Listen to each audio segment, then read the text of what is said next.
How do you create a personal brand, and what is the formula for personal brand success? I have done the research, studying and testing so you don't have to. So if you are interested in building a personal brand so you can have more impact on the world, build a following and make more money, then sit tight, because I've got you covered.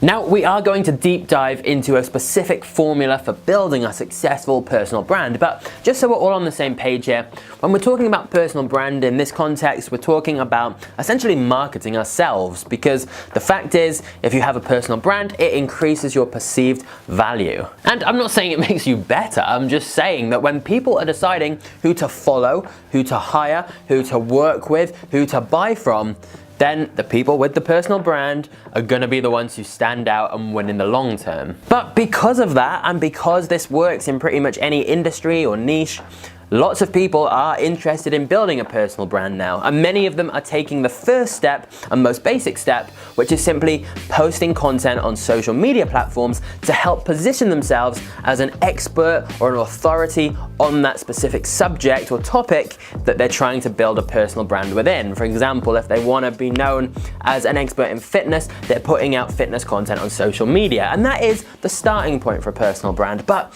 as we said, so many people are now doing that. How can we stand out from the crowd? How can we be someone who actually builds a long-lasting, successful personal brand that really engages people and draws people in? That's what we're talking about in this video, and I'm gonna give you the exact formulas and tactics you need to do that yourself. And there are three main parts to this formula that I'm gonna give you right now, all of which will radically transform your brand once you start implementing them. But the first of those is the credibility versus connection seesaw. And so it won't come as a huge shock to you that this point is all about balancing your credibility with your audience and your connection with your audience. Now, let's start with the credibility aspect, because when we're talking about credibility, what we really mean is what assets or attributes do you have that your audience wants? Because the fact is, if you're trying to build a personal brand within a specific niche or industry, you have to have some credibility that you know what you're talking about to back it up. It doesn't matter whether you want to build a brand within swimming, within cooking, within fishing, within digital marketing and YouTube, in sales, anything. You have to have some credibility, because your audience have to see that they're going to be able to learn from you and gain things from you. If you try and build a personal brand in sales, but you've never done sales before and you can't really offer anything of value, you've got no credibility. So on that seesaw, credibility right at the bottom here, and so the seesaw is not balanced, and we want to be getting the right balance between our credibility and our connection. Now, this doesn't mean that you need to be a world-class expert on your subject. No, of course not. You just need to be able to provide genuine value and be ahead of the majority of people. You don't need to be the world's #1 on a subject to be able to talk about it, to be able to help people, which is we're going to talk about in a minute, because actually connection's a big part of that. But you do need to have some credibility. If that's in fitness, you've got to have the physique that your audience wants, because otherwise they're not going to believe what you're saying because you haven't got the results to match it. You know, if you're trying to talk about business, you've got to have the sort of business or be working on the kind of business that your audience wants. You know, it's all about having that credibility. But on the other side of this seesaw is connection. And what we really mean by this is that you need to be relatable to your audience in order to build a successful personal brand. Because the fact is, people need to be able to see themselves in you and your story. If they can't, well then they're not going to relate to you. They want to know that you understand their struggles, that you were once where they were. And this is why I was just saying that you don't need to be a world-class expert at something to build a brand around it. Because the fact is, people actually quite like the idea of someone who is still a work in progress, as long as there are lessons that can be learned from them still. That's kind of the route I'm going with YouTube. I'm not claiming to be the expert, but because I have built a business with YouTube, and because I am now doing this full time and living that laptop lifestyle, I feel like I am in a position where I can give genuine advice that's going to be helpful to people. But at the same time, I'm very open about the fact that I still have a long way to go to get to where I want to be. And so you need to have that relatability, that connection, where people can actually understand who you are and how they can relate to that themselves. And so the idea with this seesaw concept is that you need to have both the credibility and the connection, and they need to be balanced. Because if you think about it for a minute, if you just had the credibility and you were an absolute expert at something, that people couldn't relate to you, they couldn't connect to you, well then that's going to be really difficult to build an engaged following, of course. I know myself that the people that I actually follow and the people that I watch and learn from aren't necessarily the absolute most qualified to be talking about those subjects. It's the people who know a good amount about them and clearly do know their stuff, but at the same time I can really connect with them and relate to them. I can see myself in their stories and I understand kind of their journey and what they've been through and how I can maybe do something similar myself. So you've got the both elements there with the people that you yourself like and follow. Because on the flip side, if you just had the connection, but you had none of the credibility, well, the seesaw is still not going to balance, because the fact is, if just because someone connects with you really well and you really like them, you're like, oh yeah, that person's great, always enjoy watching them, such good fun, such a nice person, but they've got no credibility on the subject, then that's still not going to build a strong personal brand, because you're not going to be trusting their advice enough. You need to see that they have achieved some of what you want to achieve. They've got the car, the lifestyle, the way of speaking that you want. Whatever you're looking for to get, they have to have some element of that. So, as I said, doesn't need to be that they are the definitive expert, but they have to have the credibility and the connection. So what does this all mean for you in practical terms? Well, in terms of the credibility, it means that you need to actually demonstrate to your audience that you are a credible source of information. And I think that's just a case of being honest with people about what you're doing right now and what your situation is and where you're at. Because I know for me personally, that when I was starting with YouTube, I kind of got a bit muddled here, because I didn't want to come across as braggy, talking about, oh yeah, I ran businesses in my teenage years, I sold some businesses, all of this stuff, because I didn't want to overhype myself and come across as really arrogant and cocky. But now looking back, I realized, well, I should have been talking about that stuff right from the beginning more, because that's what gave me some credibility, because clearly I am not the business expert, I'm still a work in progress. But by having those things, by having that experience, by studying a business degree, getting top marks, all of this stuff, it just adds to my credibility that I do actually know what I'm talking about here. Same with YouTube. You know, the fact that I'm now openly talking about the fact that I am actually running a business with YouTube. I didn't mention that at first because I was like, well, I don't want it to come across like I'm saying to people, oh, look how great I am, because that's not what I'm saying. But by not even mentioning it, I was losing all that credibility. And so I think it's just a case of, one, you actually need to have some credibility, but I'm sure you do have some knowledge or expertise on your chosen area. So it's a case of demonstrating that in just an honest and open way, and thinking about how you can include that in your content in a way that's not going to come across too arrogant and cocky, but still actually show people what you know and what you're capable of. And I think in terms of just giving people advice on your topic is a very efficient way of doing this, because if you can give someone information that when they apply it, they can get a positive result from, that is going to show your credibility, because it's going to show that you know what you're talking about because you get them results. So in your content on social media, if you can be getting people results, that's boosting your credibility. But it doesn't hurt to show off some of these elements as well, the assets that you have that people want, because it's not really showing off if you do it in moderation and do it in the right way. It's just proving that you actually do have credibility and you can help them. Because you're doing yourself and them a disservice if you don't, because otherwise they're not going to believe you, even though you genuinely can help them.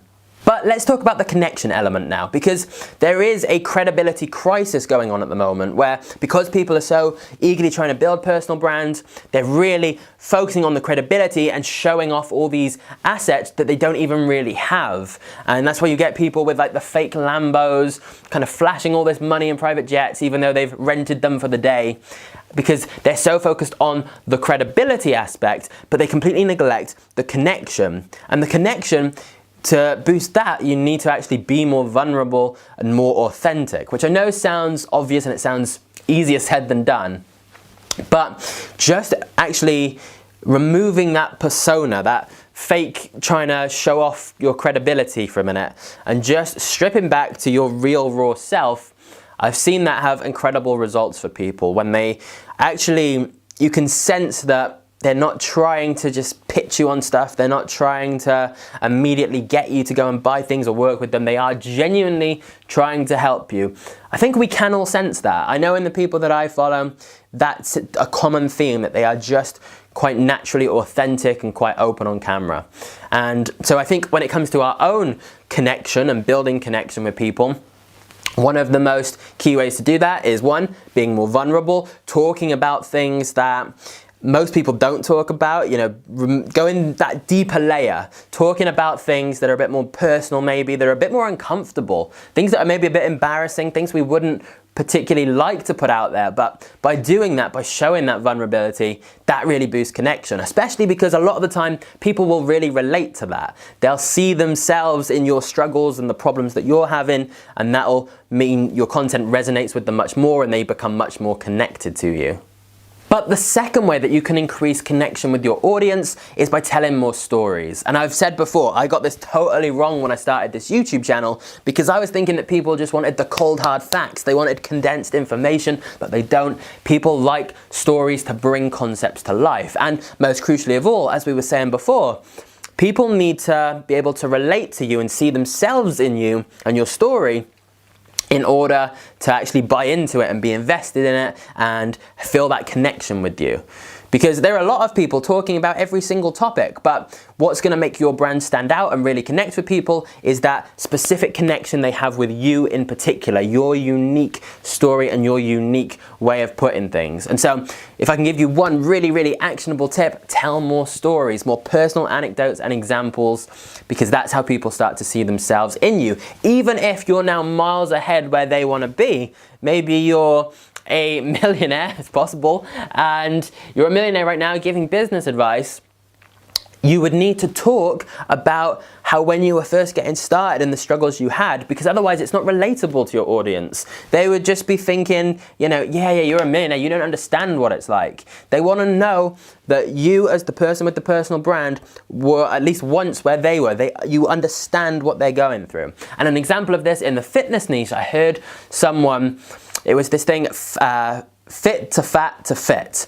And so it was someone who was in really great shape, but he realized that his audience were kind of struggling to relate a little bit to him. He didn't quite have enough connection because obviously he was in amazing shape, ripped with six-pack abs, but his audience, obviously, who were wanting to get into fitness and were overweight, they were like, yeah, but you just don't understand, it's really hard for me. So what he did is he went and gained loads of weight, he got really fat, so that then he could apply his own methods of getting lean, getting fit, building up strength and becoming someone with a great physique.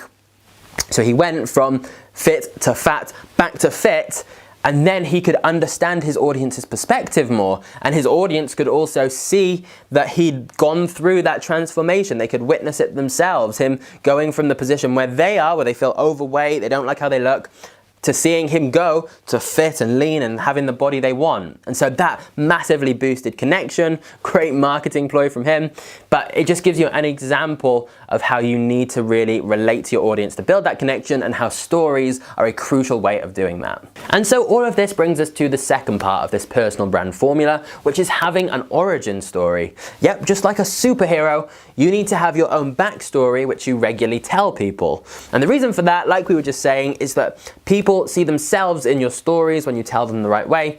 And so this is going to be how you get people to understand what you're all about, what your mission is, and what you're working towards, and all of that.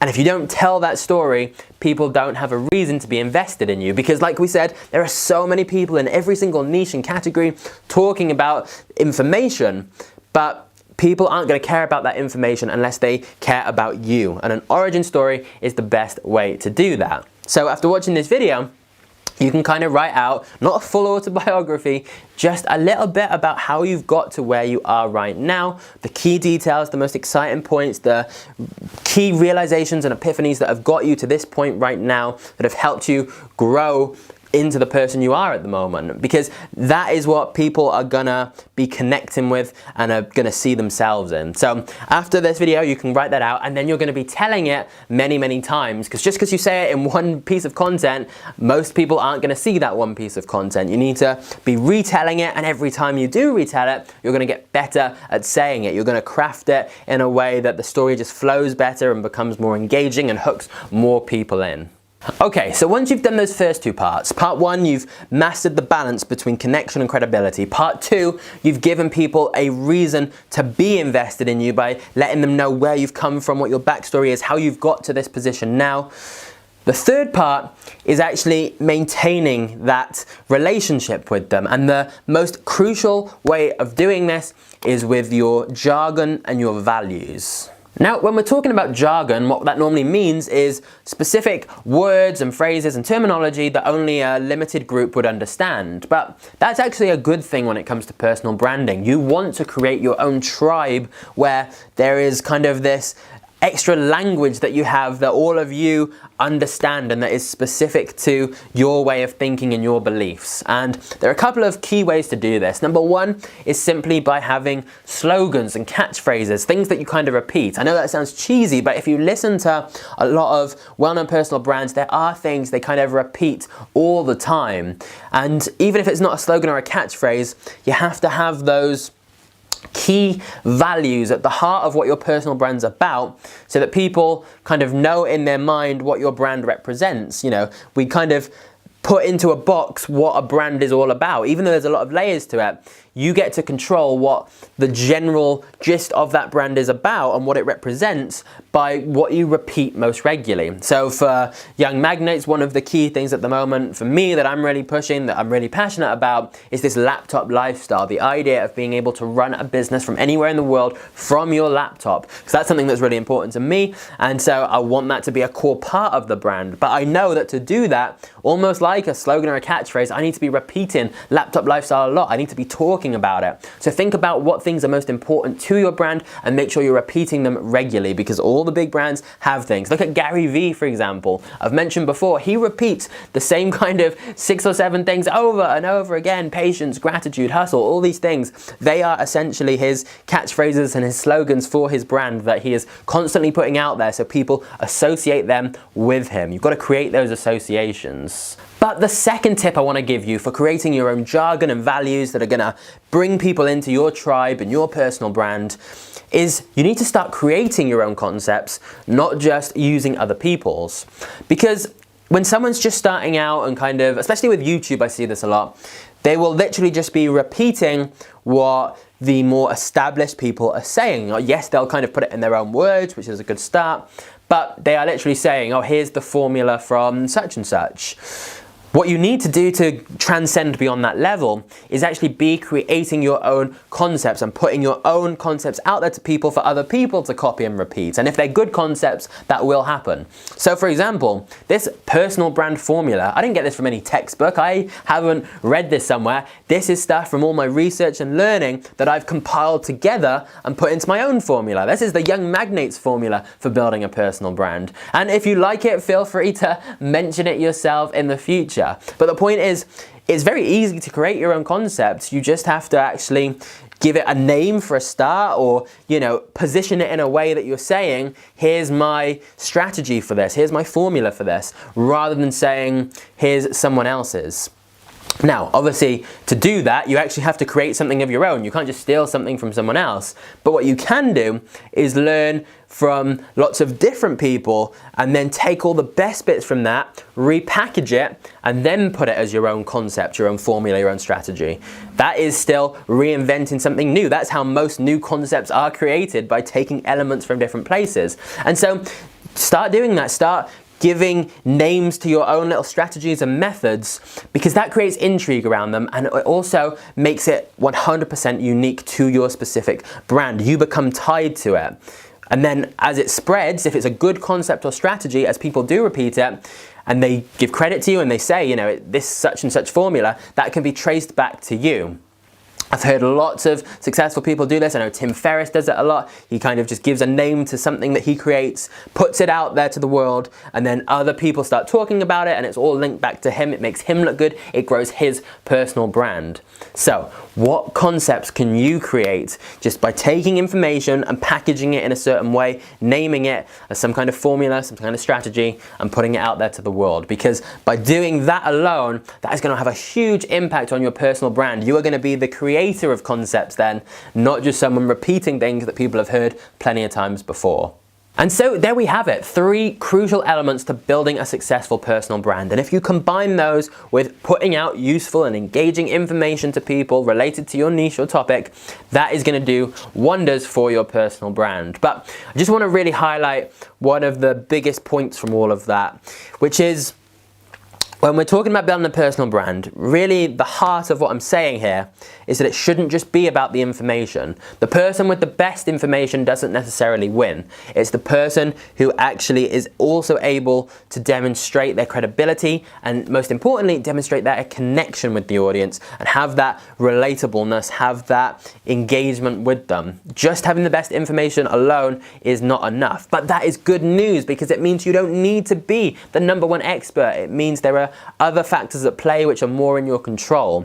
So don't just focus on giving the information, focus on letting people into your world. That's what personal brand is really about. Letting people see the real you, putting yourself out there, not just putting information out there. That's the key difference. People need to engage with you, not just your information. That's the big distinction. So hopefully once you start bearing those 3 things in mind that we talked about there, getting your own jargon and values, creating your own things that you repeat regularly, having your origin story so people are invested in you, and balancing that connection and credibility on that seesaw, getting the right amount of both, that is going to do such incredible things for your personal brand, and I'm excited to see what you can create. Because remember, this can apply in any niche, any industry, any category, so there are no excuses not to be using it. I hope that has been helpful, and if it has, then please leave a like for this video. Please make sure you're subscribed for lots more, and then feel free to go and check out these videos right here, which I've handpicked for you, because I know if you've watched this far in this video, you are going to really love these and get a lot more value out of them. Hope that has been useful, and I will see you next time. Cheers.